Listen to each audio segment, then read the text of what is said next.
누가복음 2장 1절부터 20절까지 말씀 제가 읽고 말씀을 나누겠습니다. 그때 아우구스투스 황제가 칙령을 내려 온 세계가 포적 등록을 하게 되었는데 이 첫 번째 포적 등록은 브레노가 시리아에 통도로 있을 때에 시행한 것이다. 모든 사람이 호적 등록을 하러 저마다 자기 고향으로 갔다. 요셉은 다윗 가문의 자손이므로 갈릴리의 나사롯 동네에서 유대에 있는 베들레헴이라는 다윗의 동네로 자기의 약혼자인 마리아와 함께 등록하러 올라갔다. 그때 마리아는 임신 중이었는데 그들이 거기에 머물러 있는 동안에 마리아가 해산할 날이 되었다. 마리아가 첫 아들을 낳아서 포대기에 싸서 구유에 눕혀두었다. 여활에는 그들이 들어갈 방이 없었기 때문이다. 그 지역에서 목자들이 밤에 들에서 지내며 그들의 양떼를 지키고 있었다. 그런데 주님의 한 천사가 그들에게 나타나고 주님의 영광이 그들을 두루 비추니 그들은 몹시 두려워하였다. 천사가 그들에게 말하였다. 두려워하지 말아라. 나는 온 백성에게 큰 기쁨이 될 소식을 너희에게 전하여 준다. 오늘 다윗의 동네에서 너희에게 구주가 나셨으니 그는 곧 그리스도 주님이시다. 너희는 한 갓난아기가 포대기에 쌓여 구유에 누워있는 것을 볼 터인데 이것이 너희에게 주는 표징이다. 갑자기 그 천사와 더불어 많은 하늘 군대가 나타나서 하나님을 찬양하여 말하였다. 더없이 높은 곳에서는 하나님께 영광이요 땅에서는 주님께서 좋아하시는 사람들에게 평화로다. 천사들이 목자들에게서 떠나 하늘로 올라간 뒤에 목자들이 서로 말하였다. 베들레헴으로 가서 주님께서 우리에게 알려주신 바 일어난 그 일을 봅시다. 그리고 그들은 급히 달려가서 마리아와 요셉과 구유에 누워있는 아기를 찾아냈다. 그들은 이것을 보고 나서 그 아기에 관하여 자기들이 들은 말을 사람들에게 알려주었다. 이것을 들은 사람들은 모두 목자들이 그들에게 전해준 말을 이상히 여겼다. 마리아는 이 모든 말을 고이 간직하고 마음속에 곰곰이 되새겼다. 목자들은 자기들이 듣고 본 모든 일이 자기들에게 일러주신 그대로임을 알고 돌아가면서 하나님께 영광을 돌리며 그를 찬미하였다.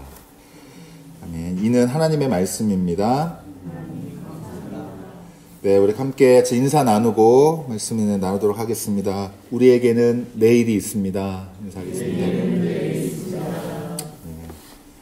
한 번 더 인사할까요? 메리 크리스마스.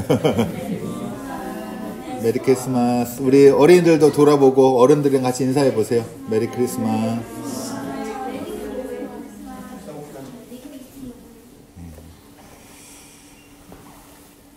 오늘 성탄절입니다. 성탄절이고 좀 시작할 때부터 좀 어수선하고 그랬는데 그래도 우리 코로나 이후에 오랜만에 또 같이 이렇게 만나서 예배 드리는데 성탄절. 설교하실 동안 이거 뺄까요? 잠깐? 뭘요? 아, 이거요? 그래요. 마이크 필요하면.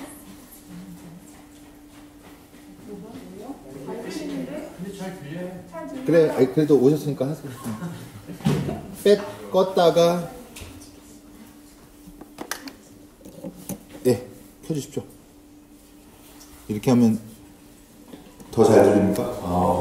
난리 나네요. 은혜 막 넘치겠네. 너무 크다 지금. 네, 너무 크고.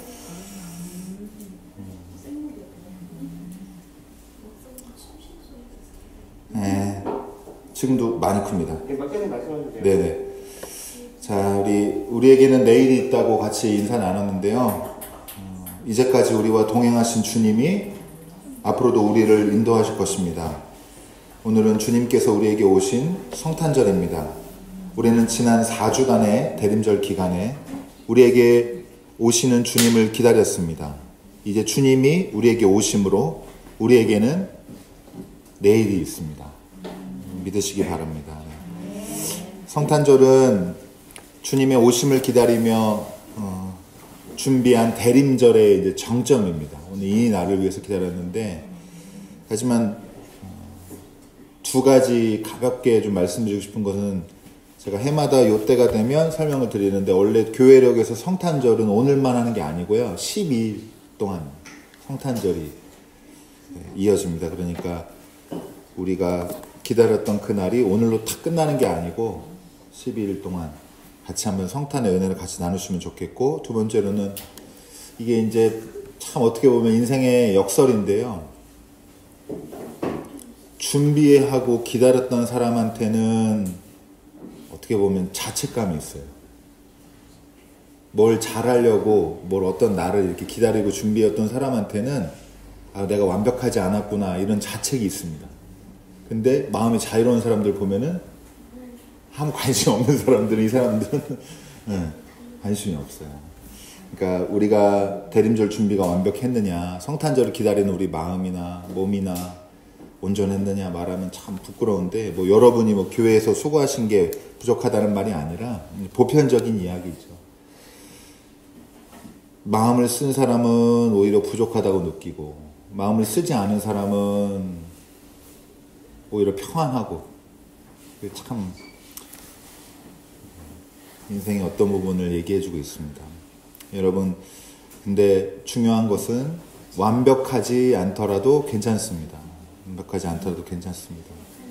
성탄절의 본질은 우리의 자격이나 노력에 있지 않습니다. 하나님의 선물은 중요한 게 하나님의 선물은 그 선물을 받을 자격이 없는 자들에게 주어지는 호의입니다. 이것이 바로 오늘 우리에게 주신 기쁜 소식입니다. 여러분 우리가 자격이 있어서가 아니라 자격이 없기 때문에 그 선물이 더 크다는 사실을 같이 기억하시면 좋을 것 같습니다. 결국 쫓겨나는 거예요?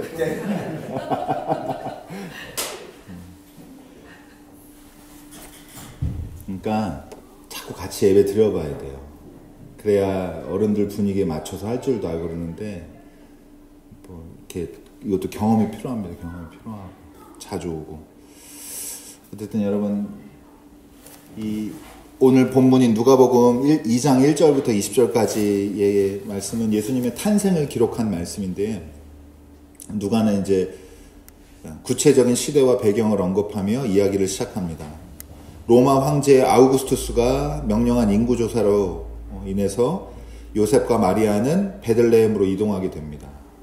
이들은 이제 베들레헴에서 머물 곳을 찾지 못해서 마국간에서 예수님을 이제 맞이하게 되는데 여기 오늘 보면은 마리아는 첫 아들을 낳아 포대기에 싸서 구유에 누였다 이런 장면이 있는데 바로 이게 오늘 말씀의 제목인 나주는 구원이라고 하는 것과 연관이 크고 여기에 성탄절 메시지 큰 메시지가 있습니다. 예수님의 탄생 환경은 너무나도 초라하죠. 베들레헴이라는 데도 요새 말로 하면 아주 이름도 없는 그런 소도시인 거고 이런 아주 작은 고을이고 그리고 거기서도 여관방이 없어서 예수님의 부모가 마국간에다가 아이를 출산을 하고 또 이건 구유가 저는 뭐 구유 써보진 일은 없고 그냥 본 적밖에 없어요. 시골 생활 안 해서. 근데 여물통이잖아요. 요새 말로 하면. 거기다가 아이를 급하게 누였습니다. 이렇게 낮고 낮은 자리에서 시작된 그 예수님의 이야기는 복음이 가지고 있는 본질을 가지고 있어요. 담고 있어요. 누가가 또 그걸 잘 설명하려고 한 거고. 여러분 마태복음 같은 데는 동방박사가 경배하는 걸로 처음에 나오거든요. 이 첫 시작을. 근데 누가는 이렇게 뒤에 보시면은 목자들이 예수님을 찾아온 걸로 경배하러 찾아온 걸로 얘기를 하거든요. 그럼 목자는 어떤 사람이냐? 옛날에 아주 신분이 낮은 사람입니다. 천한 사람들. 비천한 계층인데 하나님의 기쁜 소식이 높은 사람한테 먼저 가요? 비천한 사람한테 먼저 가요? 예, 이런 게 복음의 핵심이에요.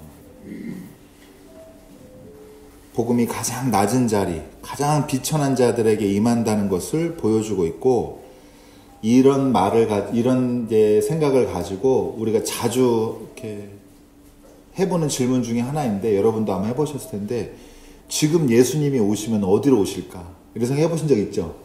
어디로 오실까요?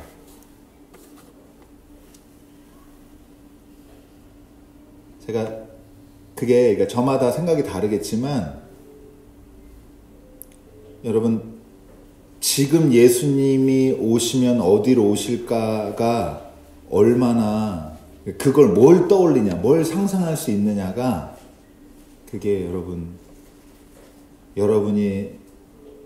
뭐라 그럴까요? 여러분 신앙이 얼마나 건강한가 안 건강한가를 사실 점검하는 기준이 됩니다.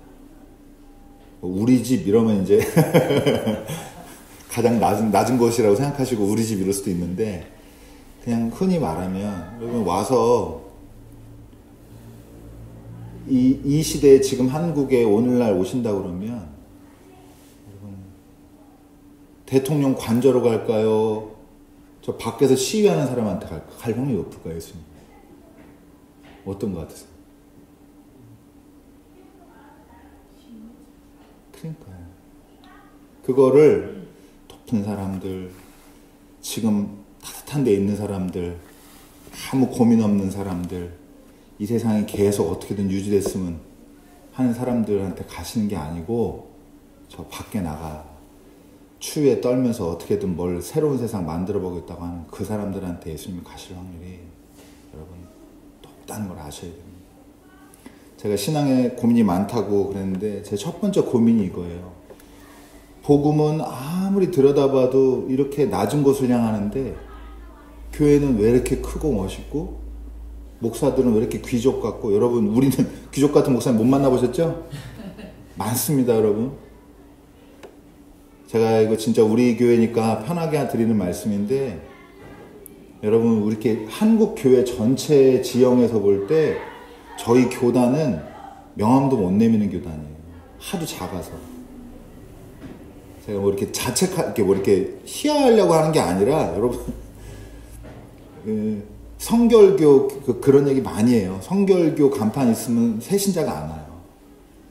그런 얘기 많이 들어보셨죠? 장로교 걸어야 돼요. 감리교 걸고. 그러니까 이 교단 안에, 이런 작은 교단 안에서도 여러 가지 일이 있을 거 아니에요? 그러면 큰 교단 있는 사람들이 보면은 저는 이렇게 좁은데 뭐 하고 있나? 이런단 말이죠. 그러면 이 큰 데들은 건강하고 좋다, 제가 뭐 우러러보고서 이런 얘기 하는 거냐? 형편없는 데 많습니다. 이름만 교회고 건물만 의리의리하고 세상 사람들이 와 건물 대단하다 그러지, 안에서 하는 일들은 건강하지 않은 데도 많이 있습니다. 그러니까 예를 들면 예수님이 그런데 교회에 큰 대형 집회, 찬양 집회 찾아가지 않는단 말이에요. 이걸 빨리 아셔야 돼요. 예수님이 막 나를 찬양하는 수많은 사람들의 목소리가 너무 갈증이 나가지고 그걸 오실 것 같으세요? 아니면 이 세상에 대한 정말 울분과 아니면 속상함과 자기 삶이 앞에 보이지 않는 사람들이 쩔쩔매는 그 몰려있는데 이런 데 가실 거냐, 이 말이에요. 제가 어디로 가실 것 같아요? 찬양 소리 들으러 막 예배 찾으러 다니실 것 같아요, 교회? 아니에요. 그러니 하나님 믿고 계시면 여러분 바꾸셔야 됩니다. 그러니까 이렇게 복음은 낮은 데로 가는데 신앙생활하면 다 높은 데를 추구해요. 장로 대통령 나왔으면 좋겠고, 기독교인들이 막 표도 막 멋있게 찍고 막 힘 얻고 그랬으면 좋겠고, 무시 안 했으면 좋겠고, 방향을 아예 잘못 잡아요. 예수님은 특히 이제 오늘 누가가 말하는 예수님은 하나님 입장에서 그렇습니다, 여러분. 인간이 된 것 자체가 너무 낮아진 건데, 사실 그 인간 영역에서 뭐 왕으로 오든 장군으로 오든 귀족으로 오든 마국간에 오든 별 차이 없어요. 하나님 입장에서 보면. 그렇죠? 상대적으로 너무 낮은 데니까 이미 인간이 됐다는 것 자체가. 근데 그 중에서도 제일 낮은 데를 골라서 오시고 그 사람들한테 복음의 기쁨이 있다라고 지금 얘기해 주고 계신 거예요. 제가 몇 번 얘기했지만 저는 저희 부모님이 장사를 오래 하셔서 제일 속상한 것 중에 하나가 손님 없는 가게 보는 거예요. 제가 이거 약간 트라우마가 있어요. 지나다니다가도 출장 다니다가도 손님 없는, 근데 주인만 이렇게 덩그러니 앉아있는데 아 오늘 계시도 못했구나 이런 느낌 드는 데 있잖아요. 그러면 그렇게 이게 답답하고 속상해요. 뭐 이게 공장에서 일하시는, 큰 공장에서 일하시는 분은 모르겠지만 그렇답니다. 그럼 예수님이 예를 들면 오신다 그러면 그렇게 혼자 가게 지키고 있는 자영업자한테 가셨으면 좋겠다 이 말이에요. 백화점 가서 사람들 많은 데서 같이 와 메리 크리스마스 이런 거 안 하고요. 예수님이 저는 그렇게 할 거라고 믿고 여태까지 신앙생활을 했다 이겁니다. 그래서 낮은 사람, 작은 사람한테 어떻게 하는지가, 그러니까 나한테 이익이 하나도 되지 않는 사람한테 어떻게 하는지가 사실 그 사람의 인격을 나타내줘요. 사장님한테 잘하는 거, 자기 윗사람한테 잘하는 거는 다 잘합니다. 못하는 사람이 어디 있어요. 이상한 사람 아니면 다 잘합니다. 근데 그렇게 깍듯이 윗사람한테 하던 사람이 서빙 보는 사람한테는 함부로 말해버리고 반말 찍찍하고, 그러면 그 사람은 그리스도인 아닌 거예요. 아직 아닌 겁니다. 그 사람은. 여러분, 개인적인 삶도 마찬가지예요. 제가 여러 번 말씀드리지만 내가 내 삶이 만족스럽고 다 모든 게 잘 갖춰져 있고 갈증이 없어요. 그럴 때 하나님 만나는 사람은 없다니까요. 다 절박하고 가장 낮아지고 정말 내 힘으로 뭔가 안 되고, 근데도 어떻게 이걸 돌파해내고 싶고, 그럴 때 소리치게 되고 하나님한테 부르짖게 되고 그렇습니다. 그러니까 대부분 건강할 때는 예수님 안 만나고 아프면 만나잖아요. 네? 다 장사 잘 될 때는 안 되고 까먹고 엎어지고 이러면 하나님 만난다. 그러니까 여러분, 우리가 만약에 대린절 준비가 부족하지 않았다. 지금 우리 세상이 너무 어지럽고 혼란스럽다. 개인의 삶이 정말 너무 초라한 것 같다. 그럴 때가 하나님 이제 만날 때입니다. 여러분, 어두울 때, 그럴 때 부족한 곳에서 하나님 만나실 준비하신다고 여러분 믿고, 그 낮은 자리로 임하는 그 구원을 여러분 경험하시기를 바랍니다. 마지막으로 여러분, 이 목자들이 보면은 달려가서 천사들 말 듣고 즉시 달려가가지고 예수님을 만나거든요. 그 마국간으로 달려가는데, 그들은 이제 구유에 누인 아기 예수를 보고 하나님께 영광 돌리며 찬양하거든요. 찬송합니다. 이처럼 우리도 복음이 시작된 곳으로 여러분 달려가야 됩니다. 개인적으로도 그렇고 이 낮은 곳을 향해서 우리도 달려가야 된다. 그 기쁨 많은 사람들이, 그래서 그곳에서 이 성탄절 기간 때 다시 태어나고 우리도 하나님의 영광을 다시 한번 만나시기를 주님의 이름으로 축원합니다. 네, 그곳이 어디인지 다 다르고 저는 또 모르고 우리가 또 어디서 하나님 만나게 될지 모르지만, 여러분, 아닙니다. 농담하려고 그랬는데 너무 슬픈 농담이어서, 고점 찍을 때가 아니라 하나님 만날 때는, 아시겠죠? 네, 그렇단 말이에요. 그게 그렇게 쉽지가 않다는 거예요. 여러분, 하나님이 가장 낮은 자를 택하셔서 다시 그래서 우리가 만난 겁니다. 우리가 세상 기준에 보면 여러 가지 부족하고, 우리 교회도 작은 교회고, 우리가 뭐 내세울 게 막 떳떳하고 그러지 않아요. 그러니까 오히려 하나님 여기에 은혜 주시고 우리한테 관심 가지시고, 힘들었구나, 속상했구나, 그동안 답답했구나 알아주신 겁니다. 여러분, 낮은데 자격 없는 사람들한테 임하는 이 구원을, 감격을 맛보시고, 성탄절이 이제 2주 더 있거든요. 성탄절 첫째 주일, 둘째 주일 이렇게 해 넘어가면서 2주 정도 이제 성탄절을 보내게 되는데, 예수님의 어린 시절도 살펴보고 하면서 예수님의 30년 전체를 압축하는 그 12일 동안에 우리도 다시 한번 태어나고 새로운 소망을 갖게 되고, 복음으로 나를 찾아오신 이 낮은 복음을 기쁨으로 정말 만나시는, 인격적으로 만나는 그런 귀한 시간 되기를 주님의 이름으로 축원합니다. 기도하겠습니다.